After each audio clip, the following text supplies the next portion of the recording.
Olá, meu nome é Lucas Rapner, eu sou médico, sou psiquiatra e psicoterapeuta, e você provavelmente já ouviu falar em medicamentos psiquiátricos. Eu digo isso porque a prevalência de transtornos psiquiátricos já é considerada alta e vem crescendo cada vez mais. E nem sempre a gente vai utilizar tratamentos medicamentosos para os transtornos psiquiátricos, mas ela é sim uma das ferramentas que a gente acaba utilizando. E como que a gente define, então, se vai ser necessário iniciar um tratamento medicamentoso? Primeira coisa que eu queria trazer é que a psiquiatria, infelizmente ou felizmente, ainda depende muito da subjetividade do profissional. A gente ainda não tem exames que definam ali hipóteses diagnósticas, que fechem um diagnóstico com bastante precisão, e nem testes e exames que definam exatamente qual medicamento vai ser melhor para cada pessoa. Então, a gente vai depender muito da avaliação do profissional, da investigação clínica, da conversa, da solicitação de exames complementares, para daí sim definir uma hipótese diagnóstica e implementar uma conduta, seja ela medicamentosa ou não. Então, a primeira coisa para definir se a gente vai precisar de medicamento ou não é justamente essa. Se é necessário ter uma hipótese diagnóstica ou um diagnóstico fechado para iniciar um tratamento medicamentoso, tem gente que defende que sim, que é necessário que a gente tenha um diagnóstico fechado. Por quê? Os estudos são feitos baseados em diagnósticos. A gente precisa ter critérios lá para fazer um estudo e a partir daí testar se um tratamento medicamentoso vai ser bom para aquele paciente ou não. Então tem gente que defende que os estudos têm que seguir o que os estudos pregam. Tem gente que define que você não precisa desses diagnósticos fechados, que basta você ver os sintomas do paciente que se apresenta na sua frente e aí a partir daí começar um tratamento medicamentoso. Eu defendo o meio termo, então eu acredito que a gente precisa ter pelo menos uma hipótese diagnóstica.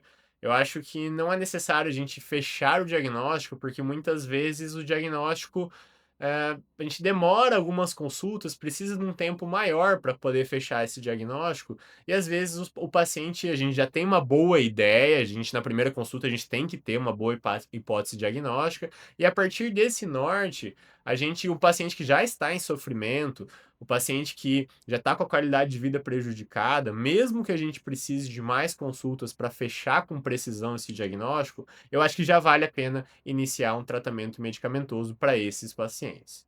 A segunda coisa que eu costumo avaliar antes de iniciar um tratamento medicamentoso ou não é justamente o nível de sofrimento ou desconforto que esse paciente se apresenta na sua frente.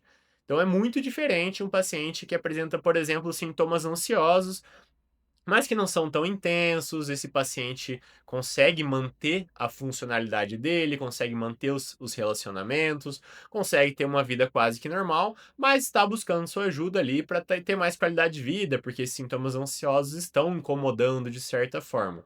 Para esse paciente, a gente pode optar por outros caminhos, oferecer uma psicoterapia, orientar mudanças de estilo de vida, ou até, às vezes, na conversa ali, na consulta psiquiátrica, você dá alguma orientação que esse paciente consegue melhorar esses sintomas ansiosos sem precisar da medicação. Agora, é muito diferente de um outro paciente que também tem sintomas ansiosos, mas que está apresentando crises de ansiedade diariamente. Esse paciente não consegue mais sair de casa, não está conseguindo mais trabalhar, não consegue mais se relacionar com as pessoas. Para esse paciente, esse nível de desconforto é muito alto, portanto, a conduta do medicamento talvez seja mais prioritária nesse momento para trazer aí sim um pouco mais de qualidade de vida e daí oferecer outras opções de tratamento para esse paciente. Uma terceira coisa que eu costumo sempre apresentar para os pacientes é que a gente precisa avaliar os riscos e benefícios de determinado tratamento. Isso vale para a medicina como um todo, não só para a psiquiatria. Por exemplo, você tem uma pessoa lá que está com uma dor na barriga, por exemplo, e o médico definiu que a conduta para esse paciente seria uma cirurgia. Você vai precisar avaliar quais são os riscos e benefícios de fazer essa cirurgia. Muitas vezes os riscos superam os benefícios, às vezes a cirurgia é muito arriscada, aquele paciente está com uma saúde debilitada, e às vezes a condição de saúde daquele paciente, do problema em si ali na barriga, por exemplo, não é tão grave, dá para esse paciente conviver com isso, você não vai optar por não fazer a cirurgia. Da mesma forma, tratamentos oncológicos, o paciente está com determinado tipo de câncer e tem a opção da quimioterapia, por exemplo, mas a quimioterapia traz muitos efeitos colaterais e não tem tanta chance para aquele caso de curar aquele paciente. Então, muitos pacientes optam por não começar um tratamento de quimioterapia porque eles querem preservar a qualidade de vida deles naquele tempo que eles têm de vida, por exemplo.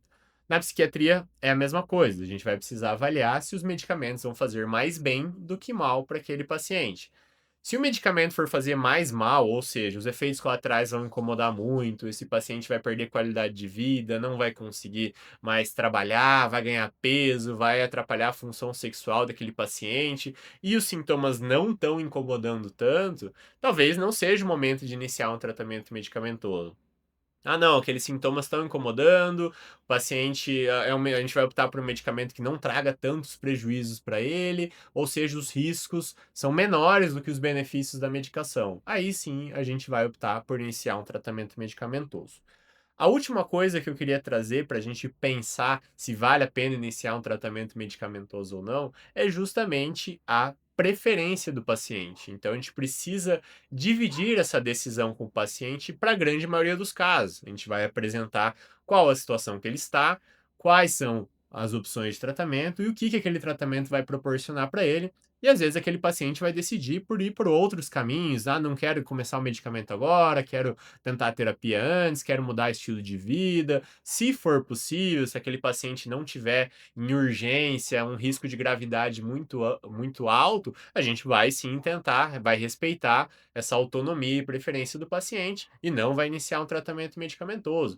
Aquele paciente que está com sintomas mais brandos, mas fala que não quer fazer terapia, não consegue mudar de estilo de vida, mas quer uma qualidade de vida maior. A gente vai explicar que, ó, a medicação pode ajudar por um período, pelo menos para você recuperar um pouco mais de funcionalidade. Talvez não cure o teu problema, mas a gente pode manter sim por um tempo a medicação.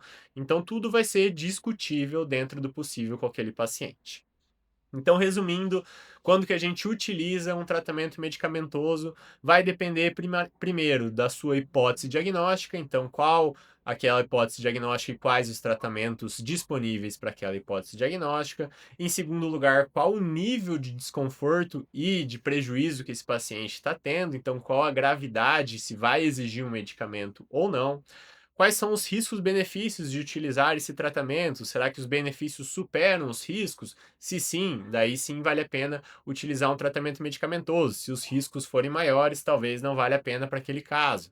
E por último, qual a preferência do paciente? Será que ele quer começar um medicamento? Será que ele vai seguir, está engajado o suficiente para iniciar um tratamento medicamentoso? Então, esses são os 4 pontos que eu queria trazer aqui para quando a gente vai decidir se vai utilizar um tratamento medicamentoso ou não. Se você gostou desse vídeo, já curte esse vídeo, considere se inscrever aqui no canal, que meu plano é trazer mais conteúdos a respeito de saúde mental. Muito obrigado para quem ficou até aqui e até o próximo vídeo.